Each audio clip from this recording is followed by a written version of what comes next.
Well, he was a prophet of reality. Whatever he predicted, that came to be true, absolutely true.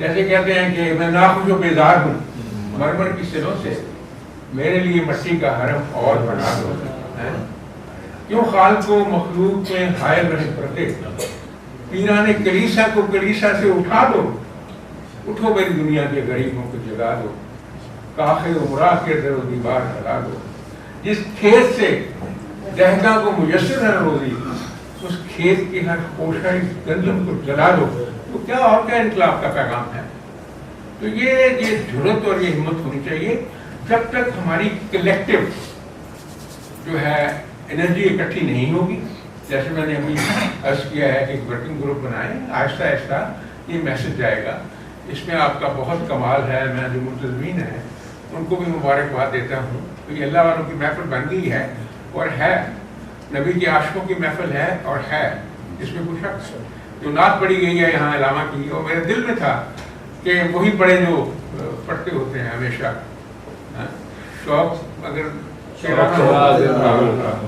تو تیری نگاہ ناز سے دونوں. ہاں، تو بات یہ ہے کہ جب اس طرح کی عقیدت کے ساتھ باتیں ہوں گی تو اس کے اثرات جو ہے وہ ضرور مرتب ہوں گے انسانوں کی طبع پہ، انسانوں کے ذہنوں پہ، انسانوں کے کردار پہ، مسلمانوں کے کردار پہ. میں آپ کو عرض کروں، ابھی جنرلی آتا ہے کیونکہ ہم تو تو ایئر مارشل صاحب نے فرمایا نا کہ جی وہ علامہ صاحب جو ہیں وہ ان کا جو مسٹیسزم علامہ سے زیادہ، میں اللہ سے معافی مانگ کے کہتا ہوں، اس سے علامہ سے زیادہ پاورفل پرسنالٹی میں نے دنیا بھر میں نہیں دیکھی. اتنا بڑا صوفی، اتنا طاقتور صوفی، یا اپنا غریبہ چاہ یا دامنے جلنا چاہ. تو کیا کہتے ہیں کہ عشق کی ذرہ نے کر دیا قصہ تمام، اس زمین و آسمان کو بے قرار سمجھا تھا. انداز ہے کہ قافلہ تھک کر فضا کے پیچو خم میں رہ گیا، قافلہ تھک کر فضا کے پیچو خم میں رہ گیا، مہر و ماہ و مشتری کو ہم نہ سمجھا تمہیں. یہ سارے سورج تارے میرے ساتھ آ رہے تھے، یہ سب پیچھے ہے. فلائٹ ہے یہ علامہ کی نا. اور وہ کیا کہتے ہیں کہ میرے گلو میں ہے ایک نغمہ جبریل آشو، میرے گلو میں ہے ایک نغمہ جبریل آشو، سنبھال کر جسے رکھا ہے لامکا کے لیے. تو میں نے تو اس سے اس نغمہ میں نے اپنے اللہ کو سنبھال کر جسے رکھا ہے لامکا کے لیے. تو یہ ایک طرح سے ایک اللہ والے کی کرامات ہیں، معجزات ہیں، ان کی طاقت ہے. اور میں سمجھتا ہوں کہ جس طرح اپنے ڈیمانڈس علامہ نے اپنے اللہ کے سامنے رکھے ہیں اور جس طرح اپنی حیثیت کو منوائے ہیں، وہ بھی ایک ریکارڈ ہے. دو لوگ وہ کہتے ہیں کہ اپنے استاد کے بارے میں پیر رومی خاطرہ اکسیر کر از نمائم شعلہ تعبیر کر. میں کوئی کمپیریزن نہیں کر سکتا، وہ کوئی بہت بڑے ولی تھے، علامہ کے استاد بھی تھے. لیکن میں سمجھتا ہوں کہ جو ان کی کریٹیوٹی ہے، ایک تو یہ عالم بہت بڑے تھے، 14 زبانوں کے ماسٹر تھے. ہمارے پرانے بزرگوں کو انگریزی نہیں آتی تھی، یہ انگریزی کے ماسٹر تھے. ان کی انگلش پڑھ سن کے دیکھ کے پڑھ کے لوگ عالم بنے ہیں انگریزی کے جو لکھتے ہیں. اسی طرح باقی زبانوں کے اوپر بڑی کمانڈ تھی، تصوف کے اوپر کمانڈ تھی، رومانٹکس کے اوپر کمانڈ تھی، فلاسفی کے اوپر کمانڈ تھی. اللہ نے ایک نابغہ روزگار شخصیت پیدا کر دی جو اپنے وقت سے یہاں چھوڑ گئے ہیں. ہمیں اس سے فائدہ اٹھا کے چیزوں کو بالکل تبدیل کرنا چاہیے. اور انشاءاللہ عزیز میں سمجھتا ہوں کہ اللہ کامیابی دے گا. یہ جو زندگی ہوتی ہے نا، یہ کچھ زیادہ زندگی ہم نہیں گزار سکے جو ناکامی کی ہے 76 سال کی، لیکن اس میں کچھ ایسے اسراف میں کچھ شرر ہے. باقی آپ کو اٹامک پاور بنا دیا گیا، کسی نے تو بنایا. آپ اٹامک پاور کا یہ فائدہ ہے جی، میرے سے میرے مارکس صاحب زیادہ سمجھتے ہوں گے کہ جو آپ کو ایک ڈیفینس انوینسیبلٹی ملی ہے، یعنی ڈیفینس کی حد تک آپ ناقابل فتح ہو گئے. ہندوستان جو ہے آپ کے اوپر حملہ نہیں کر سکتا. جو ہم خود رولڈ کر کے گڑبڑ کرتے ہیں نا جی، تو اسی کو اسٹینڈ آپ پتہ ہے، انویسٹر کو بھی پتہ ہے کہ اس کے اوپر ہندوستان حملہ نہیں کرا، ورنہ ہندوستان آپ کو ہم کو سب کو آج تک کس طریقے کر دیتا جتنا وہ ظالم دشمن ہے. وہ یہی وجہ ہے کہ آپ کو ڈیفنس انوینسیبلٹی ملی ہے. اس لیے سب کو اس سے فائدہ اٹھانا چاہیے. اور جن لوگوں کی طرف میں نے اشارہ کیا ہے جو آپ کا ورکنگ گروپ ہوگا، جب ان سے بات کرے گا پارلیس کرے گا تو خدا کے راستے میں کرنی ہے، ملک کے لیے کرنی ہے، پاکستانیوں کے باسیوں کے لیے کرنی ہے. ہر ایک کا ذاتی مسئلہ ہے، ہر کی فیملی رہتی ہے، ہر کے بچے یہاں رہتے ہیں، ہر کی اولادیں یہاں پرورش پا رہی ہیں، سبھی بینیفیشری ہوں گے اور سبھی کو نقصان ہو رہا ہے. آپ دیکھیں نہیں کس طرح اندھیرا ہے، کس طرح لوگ پریشان ہیں. تو یہ ساری چیزیں تبھی قابو میں آئیں گی اگر ہم سارے اکٹھے ہو کے اس کے لیے اسٹرگل کریں گے. اور یہ میں سمجھتا ہوں کہ پاکستانی لوگ جو ہیں وہ کسی نے کہا تھا نا کہ یار طوطے نہ بنو شاہین بنو، طوطے نہ بنو شاہین بنو. تو شاہین بنیں گے تو پھر ہی ہے غیرت ہے بڑی چیز جہانے تک و دو میں، پہناتی ہے درویش کو تاج سر دارا. نبی صلی اللہ علیہ وسلم نے اس وقت کہہ دیا تھا جب مکہ میں تھے تو کہتے تھے تم بعد آ جاؤ میری بات مان لو، میں ایران بھی تمہیں لے کے دوں گا، روما میں تمہیں لے کے دوں گا. وہ مذاق کرتے تھے کہ دیکھیں ہوا. اور جو کافر اس وقت تک ٹھہرے ہوئے تھے، جس دن ایران فتح ہوا تو بھاگے گئے وہ مدینہ شریف. انہوں نے جا کے امیر المومنین جو تھے دو خلیفہ دوم کے ہاتھوں اسلام قبول کیا کہ نبی نے سچ کہا تھا، غلطی ہمارے سے ہوگی. اور یہ بھی سچ ہے ان کی بات. اس لیے اس کو اپنا فائنل ایم سمجھنا چاہیے. اپنا جو پولیٹیکل سسٹم ہے اس پہ بھی غور کرنا چاہیے. میں نے آپ کی بہت زیادہ سما خراشی کی ہے، مجھے پتا ہے اس بات کا، اور یہ بھی پتا کہ میں ایک طالب علم کی حیثیت کے لیے رکھتا. یہاں تو بڑے بڑے عالم اسکالر اور کریٹو پرسنالٹیز آئیں اور بڑے بڑے سر والے اساتذہ خان آئے، تو شاید میں نے آپ کی سما خراشی کو زیادہ کر دی ہے. لیکن ایک چیز وہ کہا کرتے تھے، اگر آپ دیکھیں گی بادشاہ جو ان کا لیکچر ہے از ریلیجن پاسبل، اس لیکچر کے اوپر میں بڑی مشکل پیش آئی کہ ہم نے ڈاکٹر جاوید اقبال صاحب کو بلایا، پروفیسر وحید قریشی صاحب کو بھی بلایا اور ایک جج صاحب کو بھی بلا لیا. وہ غلطی سے کہہ بیٹھے کہ ہم وہ بھٹو والا کیس جو ہمارے سے ہو گیا. وہ عورتوں سے بچانا پڑا. ہماری جو لیڈیز تھی نا وہاں 5 لیڈیز فورن سے تھی، چونکہ I use to compare the lecture, تو مجھے ان کی جان چھڑانی مشکل ہو گئی. پھر ہماری ایڈوائزری نے فیصلہ کیا کہ ان کو دوبارہ تکلیف نہیں دینی ہے، یہ مشکل کام ہے. تو بہرحال اس کے لیے جو ایک مشتبہ ہو کے کوشش ہونی چاہیے. علامہ نے اس پہ آخری جو میرا سینٹینس ہے ڈاکٹر صاحب نے ضرور دیکھا ہوگا، آپ نے بھی دیکھا ہوگا. علامہ صاحب کہتے ہیں میں نے بہت سے بزرگوں سے، اسکالر سے، فلاسفر سے پوچھا، انہوں نے کہا کہ فائنل ایم الفاظ میں ہیں اس ریلیجن امپاسبل. جو ان کا لیکچر میرا خیال 7واں ہے 6واں ہے جی، کتنا جی 7واں از ریلیجن امپاسبل.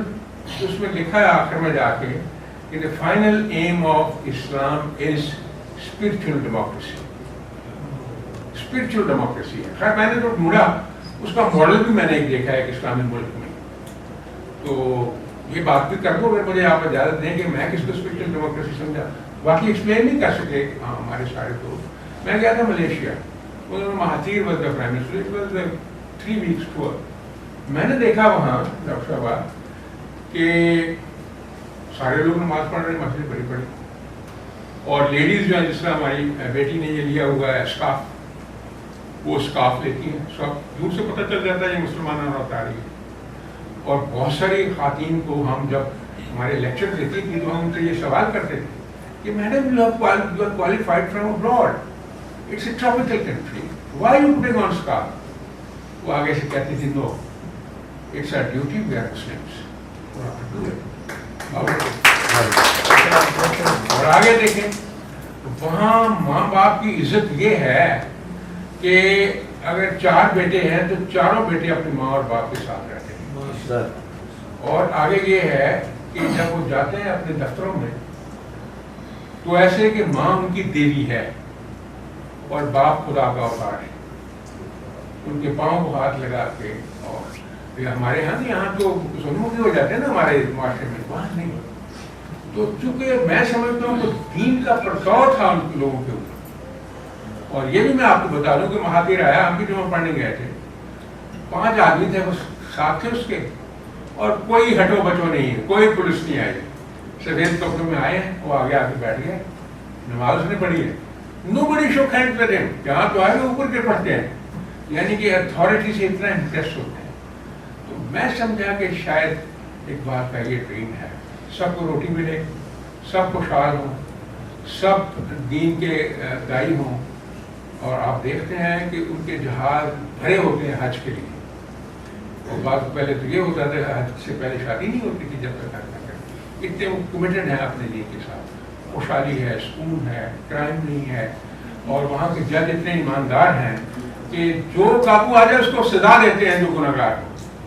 ایسے نہیں ہے کہ ہم تو بہانے ڈھونڈتے ہیں نا ملزم کو کی مدد کرنے کے لیے. یہ بہانے اللہ کی ذات دیکھ رہی ہے, نبی صلی اللہ علیہ وسلم بھی دیکھ رہے ہیں. تو ان سارے مرضوں کا علاج جو ہے وہ ایک ہی ہے, وہ ہے اقبال کے تھرو جو اللہ اور اللہ کے رسول کی تعلیمات ہمارے پاس پہنچی ہیں, اس کو ہم بڑی مضبوطی سے اپنائیں. اور خود ہی تو کہا اللہ نے کہا, خود ہی بات تو کیا کہ محمد سے وفات ہوئی تو ہم دے رہے تھے. اور خدا کا اشارہ جس طرف ہو جائے وہ ناکام کیوں ہوگا؟ وہ تو اشارہ ہی ہوتا, بندہ کہیں پہنچ جاتا ہے. ارے کہ محمد سے وفات ہونے ہم دے رہے تھے, یہ جہاں چیز ہے کیا لو ہو کر ہوتے ہیں. بہت بہت شکریہ.